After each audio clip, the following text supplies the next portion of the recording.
Hello students, I welcome you all to this YouTube channel Omkar English Classes, and this video is going to be on a chapter of Vista's book of English literature. The chapter is Should Wizard Hit Mommy by John Updike. This video is part 1 of this chapter.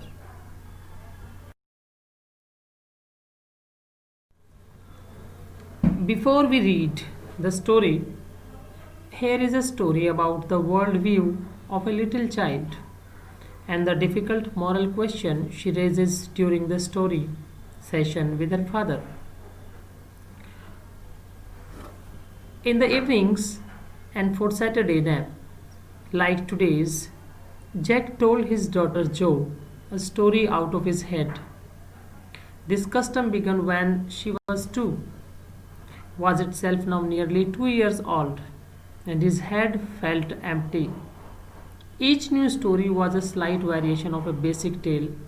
A small creature usually named Roser, Roser fish, Roser squirrel, Roser chipmunk, had some problem and went with it to the wise old owl.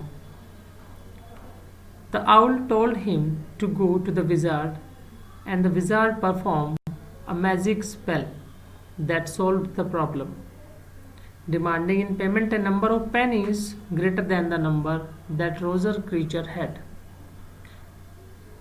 but in the same breed directing the animal to a place where the extra pennies could be found.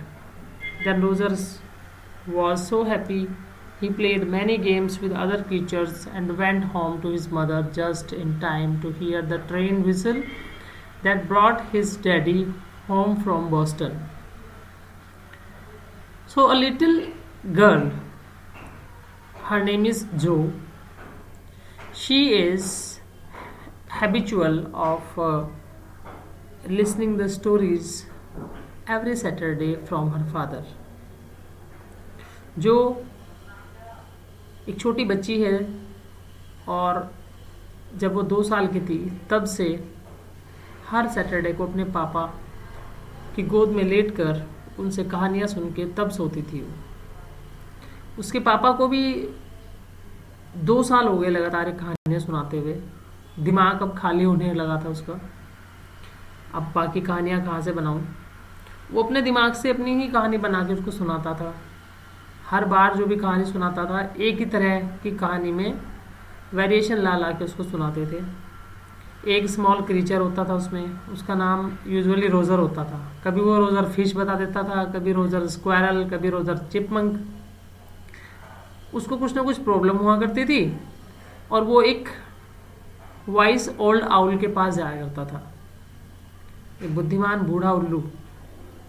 और वो उल्लू उसको बताता था कि तुम एक काम करो, विजार्ड के पास जाओ। विजार्ड एक जादूगर होता है, तो विजार्ड एक मैजिक ट्रिक के थ्रू उसकी प्रॉब्लम को सोल्व करता था और उससे पैसे मांगा करता था।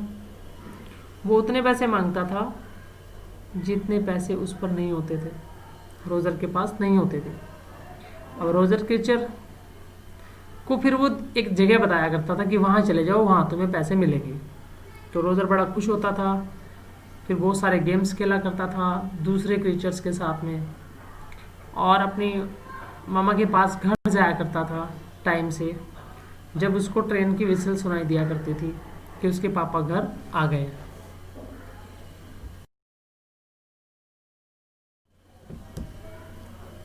Jack described their supper and the story was over. Working his way through this scheme was especially fatiguing on Saturday.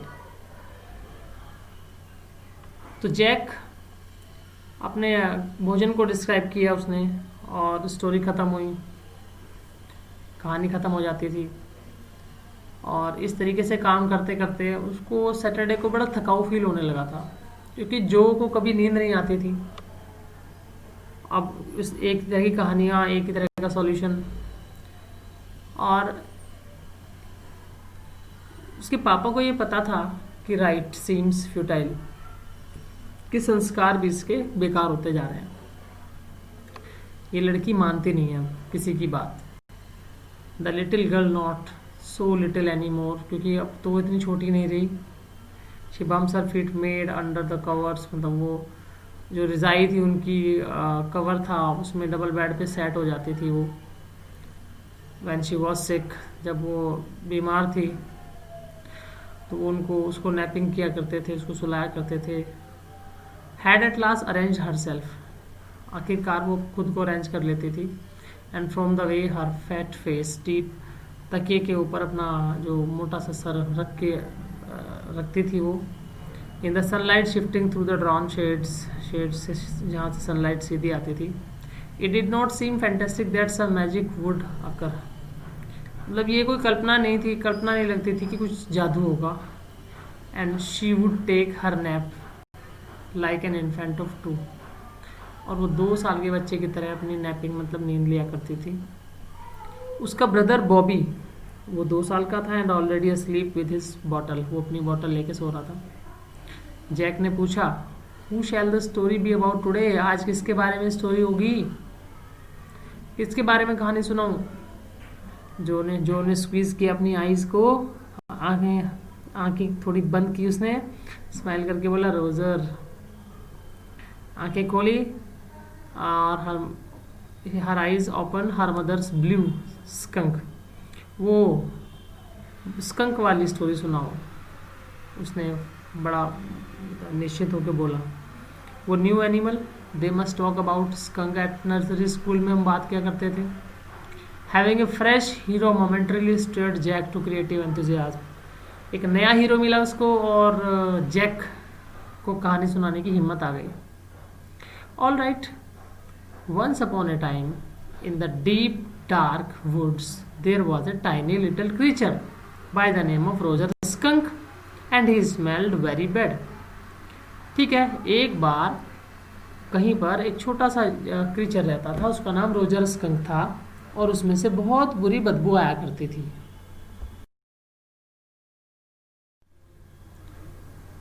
Yes, जो ने बोला हाँ ठीक है. He smelled so bad that none of the other little woodland creature would play with him, कि कोई भी बाकी जानवर उसके साथ नहीं खेला करता था. जो लुक्ड एट हिम सोलेमली, जो बड़ी शांति से देख रही है उसको चुप होके. शी हैडंट फॉरसीन दिस, कि उसने कभी देखा नहीं था ऐसा, सुना नहीं था. Whenever he would go out to play, और जब भी वो खेलने बाहर जाया करता था, Jack continued with zest, Jack मतलब पूरी हिम्मत से कहानी सुना रहा है. Remembering certain humiliations of his own childhood, अपने बचपन की कुछ ह्यूमिलिएशंस, कुछ अपमान उसने अपने बचपन में सहे होंगे, उनको भी इसमें इंक्लूड कर रहा है वो. तो whenever he would go out to play, all of the other tiny animals would cry, बाकी एनिमल्स उसको देख के चिल्लाते थे, ओहो here comes Roger stinky skunk, ये आ गया बदबूदार Roger skunk.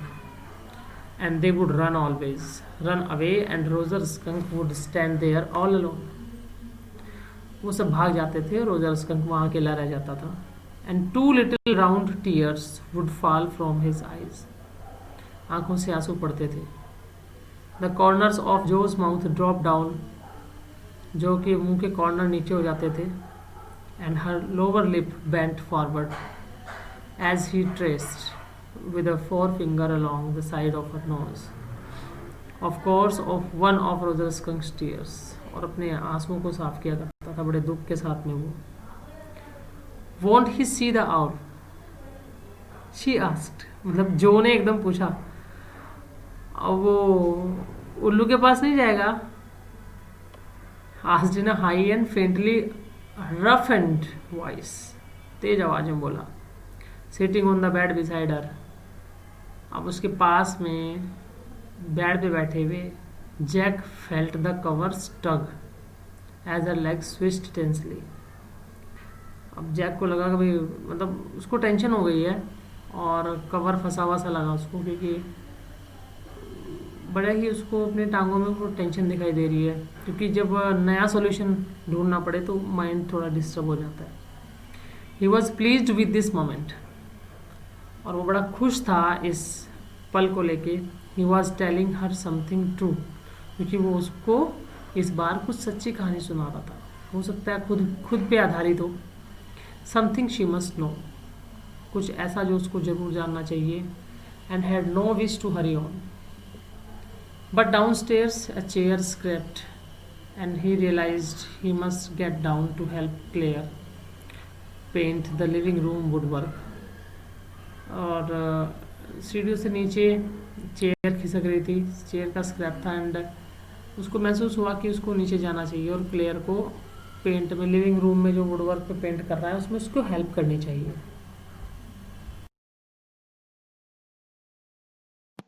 Students, thanks for watching this video.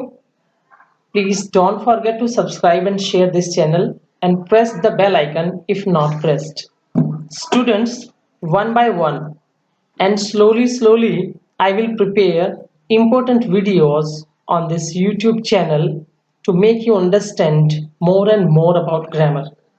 Further, I will also explain many types of grammar topics like passive voice, indirect speech, prepositions, modals, etc. You will find more and more. Thank you. Have a nice day.